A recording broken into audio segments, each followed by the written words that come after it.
जय श्री कृष्णा मित्रों, आइए देखते हैं सुमित ज्ञान यूट्यूब चैनल में। स्वागत है सभी दर्शकों का हमारे सुमित ज्ञान यूट्यूब चैनल में। सभी दर्शकों से मेरी तरफ से जय श्री कृष्णा, जय जय श्री सीताराम। आज आप लोगों के समक्ष में मैं ये बताने के लिए जा रहा हूं, ज्ञान और मन में श्रेष्ठ कौन होता है। महाराज भोज से रूपरेखा ने कहा, ठहरो राजा, मैं विक्रमादित्य के सिंहासन की 19वीं पुतली रूपरेखा हूं। मैं तुम्हें अपने महाराज के त्याग की एक कथा सुनाती हूं, फिर स्वयं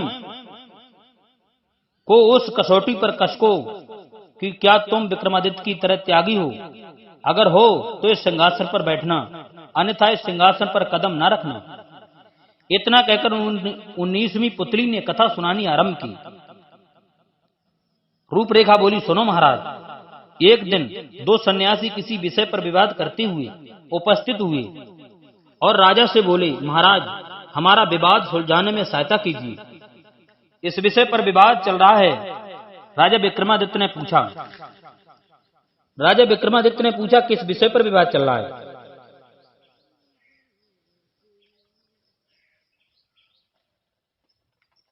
उनमें से एक सन्यासी ने बताया, मेरे अनुसार मानव शरीर में उसका मन ही सबसे प्रबल होता है।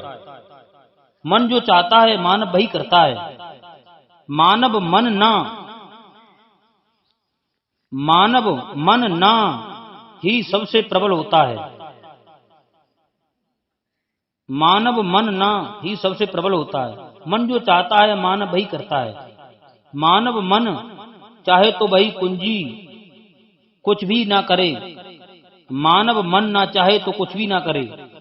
धर्म कर्म सब कुछ मानव के ही अधीन है। सन्यासी ने बताया, मेरे अनुसार मानव शरीर में उसका मन ही सबसे प्रबल होता है। मन जो चाहता है मानव वही करता है। मानव मन ना चाहे तो कुछ भी ना करे। धर्म कर्म सब कुछ मान के ही अधीन है। दूसरे सन्यासी ने अपनी बात रखते हुए कहा, राजन, मेरा मत इनसे भिन्न है। मेरे अनुसार सब कुछ ज्ञान से होता है।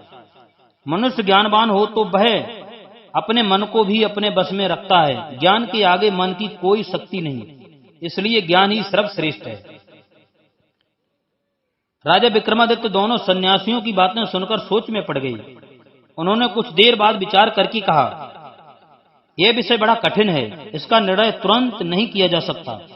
आप दोनों कुछ समय बाद पुनः आने का कष्ट करें तो मैं सोचकर अपना निर्णय कर दूंगा। ठीक है राजन। इतना कहकर दोनों सन्यासी चले गए। विक्रमादित्य सोच में पड़ गए। वे विचार करने लगे, मन सचमुच चंचल होता है। वह मनुष्य को मोह माया रूपी जाल में बांधता है, पर वे ज्ञान की महत्ता से कैसे मुंह मोड़ लें। दोनों में कौन प्रबल है, इस बात का निर्णय करना बहुत कठिन है। जब कभी इस तरह के टेढ़े प्रश्न राजा को आ घेरते थे तो वे उनका निदान कर लोगों के बीच पहुंचकर ढूंढा करते थे।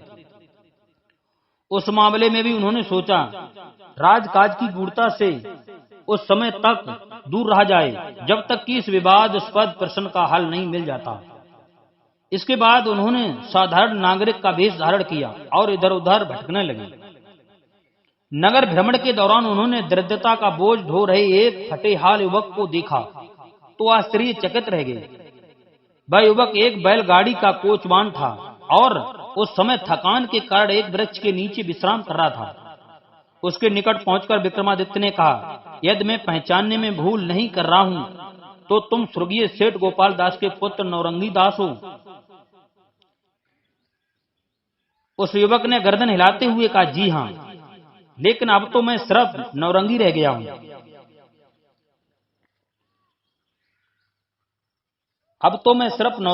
हूं। लेकिन तुम्हारी ये दशा कैसे हुई?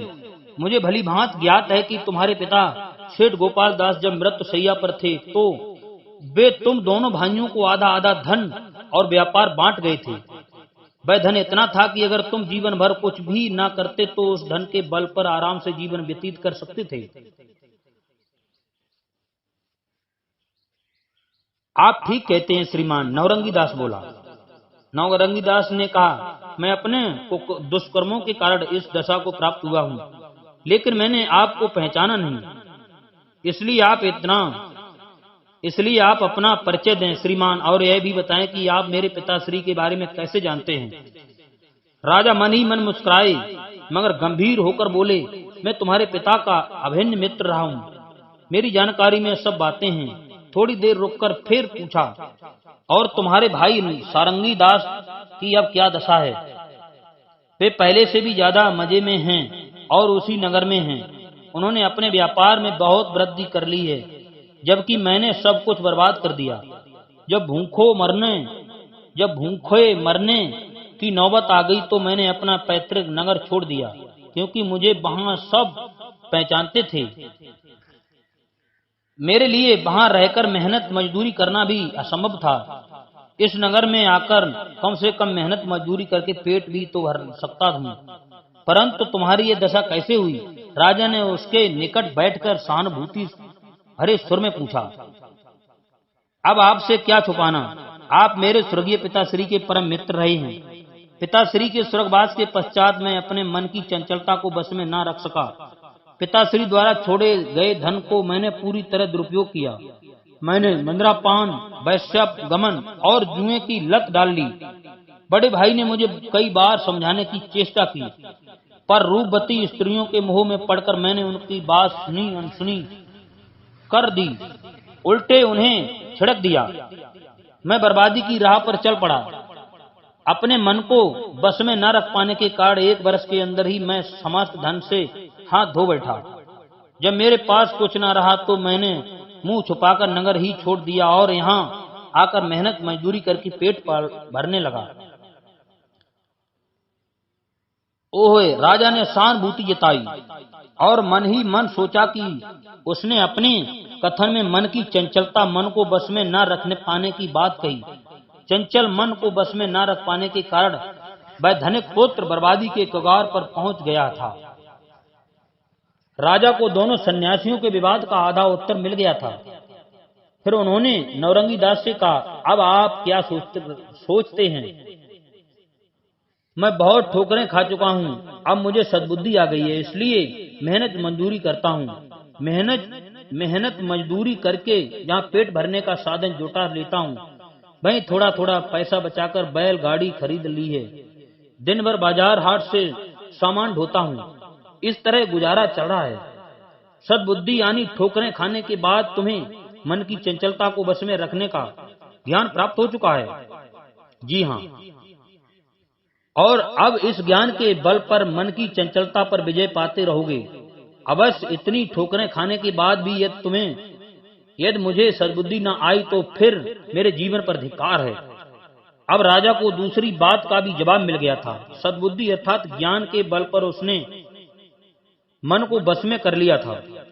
उसके उत्तर और दृढ़ विश्वास से प्रसन्न होकर राजा ने स्वर्ण मुद्राएं निकालकर नौरंगी दास को ओर बढ़ाते हुए कहा, इन्हें रख लो और इनसे अपना स्वयं का व्यापार करो। यदि सचमुच तुम में ज्ञान आ गया है तो सद्बुद्धि से व्यापार करके शीघ्र ही पहली सी स्थिति में पहुंच जाओगे। आप नौरंगी दास ने चौंक करके कहा, आप कौन है महाराज? राजा विक्रमादित्य ने कहा, मैं राजा विक्रमादित्य हूँ। राजा ने अपना परिचय दिया और बोले, इन स्वर्ण मुद्राओं को मेरी ओर से भेंट समझकर रख लो। ये बात सच है कि मैं तुम्हारे पिता को अच्छी तरह जानता रहा हूँ और तुम दोनों भाइयों को भी। राजा का परिचय पाकर नौरंगी दास ने दंडवत प्रणाम किया। उसने हार्दिक आभार प्रकट करते हुए स्वर्ण मुद्राएं रख लीं। राजा को सन्यासियों के विवाद को सुलझाने का समाधान मिल गया था, इसलिए वे सीधे महल में लौट आए और राजकाज देखने लगे। कुछ दिनों पश्चात दोनों सन्यासी दरबार में उपस्थित हुए तो राजा ने अपना निर्णय सुनाया। राजा ने कहा, महाराज, इसमें संदेह नहीं कि मनुष्य के शरीर पर मन बार बार नियंत्रण करने का प्रयास करता है। जो व्यक्ति मन के नियंत्रण में हो जाता है वह विनाश को पहुंचता है, जैसा परिणाम सेठ गोपाल दास के पुत्र नौरंगी दास का हुआ। परंतु जब उसने मन की चंचलता पर ज्ञान के माध्यम से काबू पा लिया तो उसकी दशा सुधरने लगी। अतः मन पर नियंत्रण रखने के लिए ज्ञान का होना आवश्यक है। मन शरीर रूपी रथ में जुड़े घोड़े हैं तो ज्ञान उनका सारथी। बिना सारथी के घोड़े अपनी दशा में निरंकुश होकर दौड़ने लगते हैं। अतः ज्ञान रूपी सारथी द्वारा मन रूपी घोड़ों को काबू में रख जाना आवश्यक होता है। इस तरह दोनों का अवश्य अपना अपना अलग महत्व होता है। इस तरह दोनों का अपना अपना अलग महत्व होता है। इस निर्णय के बाद दोनों सन्यासियों ने नौरंगी दास के बारे में जानने की जिज्ञासा प्रकट की। तो राजा ने कुछ देखा था, तो राजा ने जो कुछ देखा था बता दिया। अपने विवाद का एकदम सही निर्णय पाकर सन्यासी प्रसन्न हुए। राजा को चमत्कारी खड़िया देते हुए कहा, राजन, आपने हमारे संशय का निवारण किया था, इससे आपने हमारे संशय का निवारण कर दिया। इससे प्रसन्न होकर उपहार स्वरूप में आपको यह खड़िया दे रहा हूँ। यह चमत्कारी खड़िया है। इस खड़िया का गुण यह है कि इससे दिन के समय आप जो भी चित्र बनाएंगे, रात को वही चित्र आपको ठोस आकृति के रूप में दिखाई देने लगेगा। इतना ही नहीं, आप उसका वार्तालाप भी सुन सकोगे, चाहे वह व्यक्ति आपसे कितनी भी दूर क्यों न हो। राजा को वह खड़िया उपहार स्वरूप देकर दोनों सन्यासी चले गए। सन्यासियों के जाने के बाद राजा ने उस खड़िया का चमत्कार देखने का निश्चय किया। महल में पहुंचकर उन्होंने एक कक्ष को अच्छी तरह साफ करवाया और उसकी दीवारों पर खड़िया से भगवान कृष्ण और देवी सरस्वती के चित्र बनाए। रात होने पर उन्होंने भगवान कृष्ण और देवी सरस्वती के चित्रों के सजीव होते हुए देखा। उन दोनों के बीच में हो रहे वार्तालाप को भी राजा ने स्पष्ट रूप से सुना। दिन निकलते ही दोनों आकृतियां लुप्त हो गईं और वहां खड़िया से बने चित्र ही रह गए। अगले दिन राजा ने हाथी, घोड़े, सैनिकों आदि के कई चित्र बनाए और रात होने पर उन सबको सजीव देखा। कुछ दिनों तक राजा इसी प्रकार अपने कक्ष में विभिन्न चित्र बनाकर आनंदित होते रहे। उनके लिए यह खड़िया मानो बच्चों के खिलौने जैसी हो गई थी। इससे वे हर समय मन बहलाया करते थे। जब कई दिनों तक राजा की रानियों को उनके दर्शन न हुए तो उन्हें चिंता होने लगी कि कहीं राजा के मन में वैराग्य तो नहीं समा गया है। यह जानने के लिए रानियां उस कक्ष में छुप कर बैठ गईं, जहां दीवार पर चित्र बनाने में राजा व्यस्त थे। रात होने पर जब राजा के बनाए चित्र सजीव हुए तो रानियों के विस्मय का ठिकाना न रहा। उनकी आहट पाकर राजा ने उनकी ओर देखा तो एक रानी कहे उठी, हमसे क्या कोई भूल हो गई स्वामी, जो आपने हमसे मुंह फेर लिया। यह बात सुनकर राजा को रानियों के प्रति अपनी भूल का आभास हुआ। वे सोचने लगे कि इस बात को भूल गए कि वे सांसारिक जीव हैं, रानियों के प्रति भी उनका कुछ कर्तव्य है। फिर खुद ही सोचा, यही है मन की चंचलता। उसके वशीभूत हो गए थे। उन्होंने मुस्कुराते हुए वह खड़िया एक रानी को देते हुए कहा, मेरे न आने का कारण यह खड़िया ही है, यह मैं तुम सबके हवाले करता हूँ। फिर वे रानियों के साथ महल के शयन कक्ष की ओर बढ़ गए। कथा सुनाकर पुतली ने कहा, कहो राजा भोज, क्या तुमने कभी इस तरह किसी जटिल समस्या का समाधान किया है, जैसे हमारे राजा ने दोनों सन्यासियों के विवाद का समाधान किया? यदि हाँ तो शुभ शान से सिंहासन पर बैठ सकते हो, अन्यथा नहीं। जय श्री कृष्ण। मित्रों, हमारे चैनल को सब्सक्राइब करें, लाइक करें और भी ज्ञानवर्धक वीडियो इसी तरह पाते रहें। जय श्री कृष्ण। जय श्री सीताराम।